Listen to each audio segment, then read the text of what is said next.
नमस्कार विद्यार्थी मित्रांनो, आजच्या या तासामध्ये आपण BA प्रथम वर्ष या वर्गाच्या इंडियन इकॉनॉमिक एन्व्हायरमेंट म्हणजेच भारतीय आर्थिक पर्यावरण या विषयाचा अभ्यासक्रम पाहणार आहोत. मित्रांनो, शासनाच्या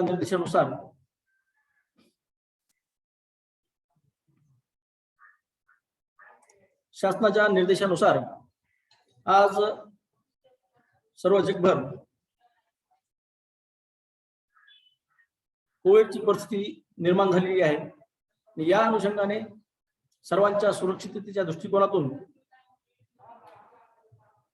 आज शासनाच्या निर्देशानुसार आपण आपल्या महाविद्यालयाद्वारे ऑनलाईन शिक्षण सुरू करत आहोत.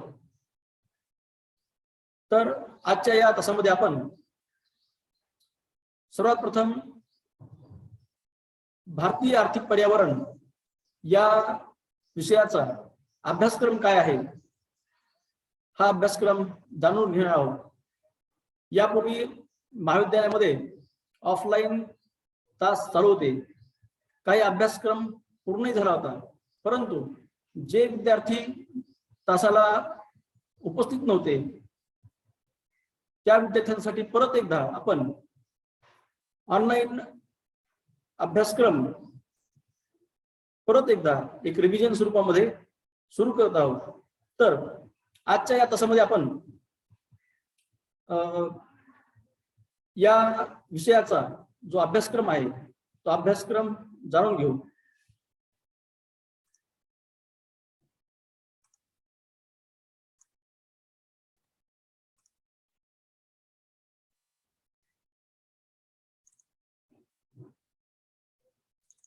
या पहिल्या सत्रामध्ये BA प्रथम वर्ष या वर्गासाठी एकूण 4 प्रकरणांचा समावेश आहे. यामध्ये सर्वात पहिले जे प्रकरण आहे या प्रकरणामध्ये मिनिंग ऑफ प्रभावित करणारे जे घटक आहेत या घटकांचा अभ्यास आपण या प्रकरणात करणार आहोत. यामध्ये आर्थिक पर्यावरणाला प्रभावित करणारे जे घटक आहेत ते घटक म्हणजे economic factors, political factors, technological factors, social and cultural factors. म्हणजे आर्थिक पर्यावरणाला प्रभावित करणारे जे घटक आहेत यामध्ये आर्थिक घटक, राजकीय घटक, तंत्रज्ञानात्मक घटक, सामाजिक आणि सांस्कृतिक घटक या घटकांचा अंतर्भाव अभ्यासक्रमामध्ये करण्यात आलेला आहे. याबरोबरच या प्रकरणातील दुसरा जो मुद्दा आहे यामध्ये challenges to Indian economy regarding to the natural resources, energy resources, education, health and environment. म्हणजेच भारतीय अर्थव्यवस्थेसमोर with the world economy regarding to the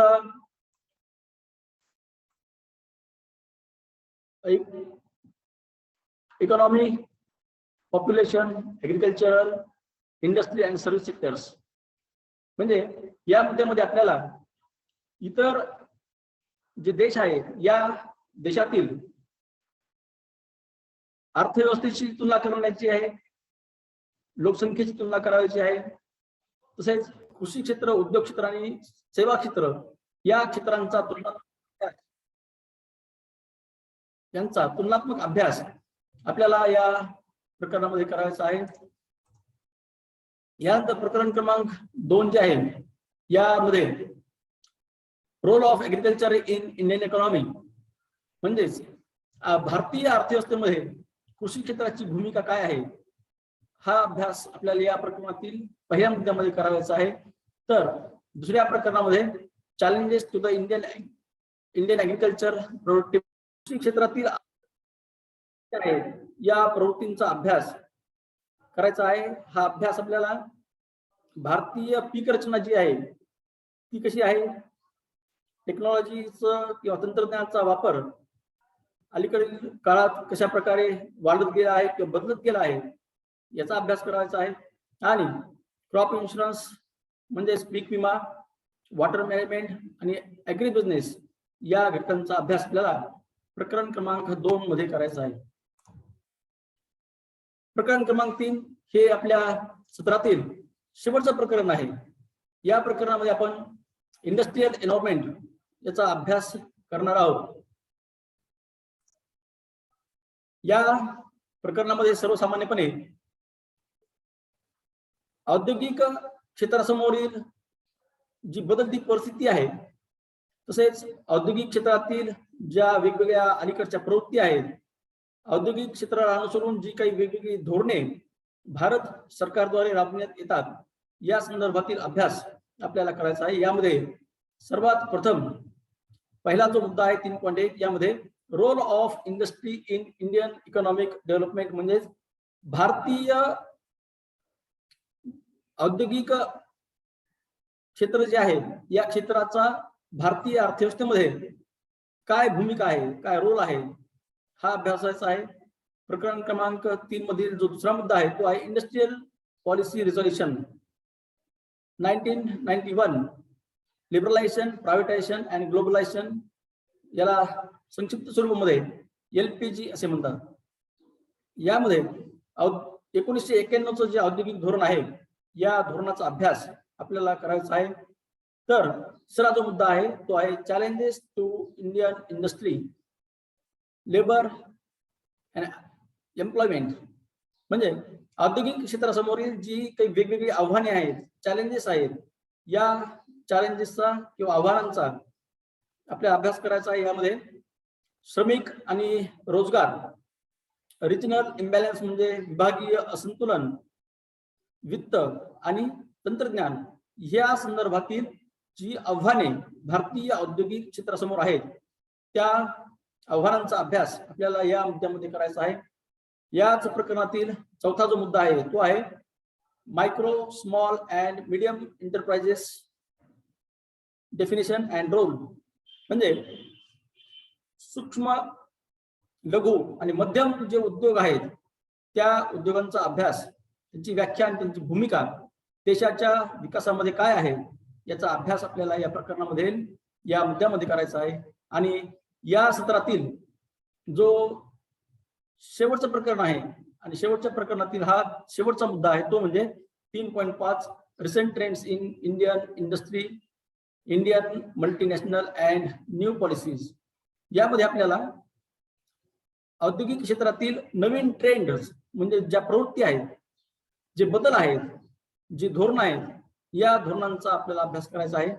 यामध्ये Indian multinational and new policies म्हणजे भारताच्या औद्योगिक क्षेत्रातील जे काही वेगवेगळी आंतरराष्ट्रीय पातळीवरची, मल्टीनॅशनल म्हणजे आंतरराष्ट्रीय पातळीवरील वेगवेगळ्या देशातील 2 किंवा 2 पेक्षा जास्त देश आहेत, या देशांच्या संदर्भातील आंतरराष्ट्रीय धोरण काय आहेत, औद्योगिक क्षेत्रातील धोरणे काळानुसार आणि परिस्थितीनुसार जगाच्या संदर्भामध्ये बदलताना आपल्याला दिसून येतात. या घटकांचाही अभ्यास आपल्याला या ठिकाणी करावायचा आहे. तर आजच्या तासाला भाग्यश्री रांडे, अंजली भोगिल या 2 विद्यार्थी उपस्थित आहेत. आपल्याला काही अडचण असेल तर आपण विचारू शकता आणि तुम्हाला गुगल क्लासवरती आणि व्हॉट्सअपच्या ग्रुपवर देखील या लिंक दिलेल्या आहेत, या ऑनलाईन क्लासच्या लिंक दिल्या आहेत. या लिंकचा उपयोग करून आपण त्या वेळेनुसार तासाला उभा राहायचं आहे, उपस्थित राहायचं आहे. तर धन्यवाद. कोणाला काही अडचण आहे का? भाग्यश्री,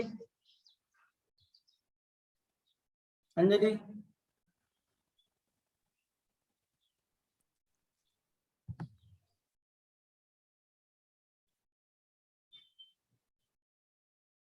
हॅलो, आवाज येतो का माझा? येतोय सर. हा, काही अडचण आहे का भाग्यश्री? काय नाही सर अडचण. हा, आता उद्यापासून आपण रोज ऑनलाईन तास घेऊ. हा. आणि इकडे आपली सुकन्या दिसत नाही. सर तिच्याकडे मोबाईल नसेल आज. मग तुम्ही शेजारी असाल तर जवळ येऊन बसत जा एकत्र. नाही सर, ती तिकडे लांब राहते. असं आहे का? बरं बरं. अंजली, अंजली आहे का? चाल, तुमच्या ज्या मैत्रिणी आहेत बाकीच्या त्यांना सांगा. उद्यापासून आपण परत भाग्यश्री, हॅलो, हा सर. हा उद्यापासून पहिल्यापासून तुझी रिव्हिजन होईल. म्हणजे नवीन विद्यार्थी आहेत त्यांना मग अभ्यासक्रम काय चालला समजा. बर अभ्यास चालू आहे का व्यवस्थित? सर. हा, हा सर, काल माझं काव्य कसं झालं? छान बोलली, एकदम मस्त कविता छान सादर केली. सर तुम्ही का आला नव्हता आतमध्ये? मी आलो होतो पण गर्दी होती ना आतमध्ये. हा हा, त्याच्यामुळे नाही आलो. चांगलं सादरीकरण छान केलं. आणि तुमचा जो सेमिनार आहे आपला जो ठरला होता तो सुद्धा आपण ऑनलाईन घेऊ एक हा दिवस. हा ठीक आहे, मग थांबू आज.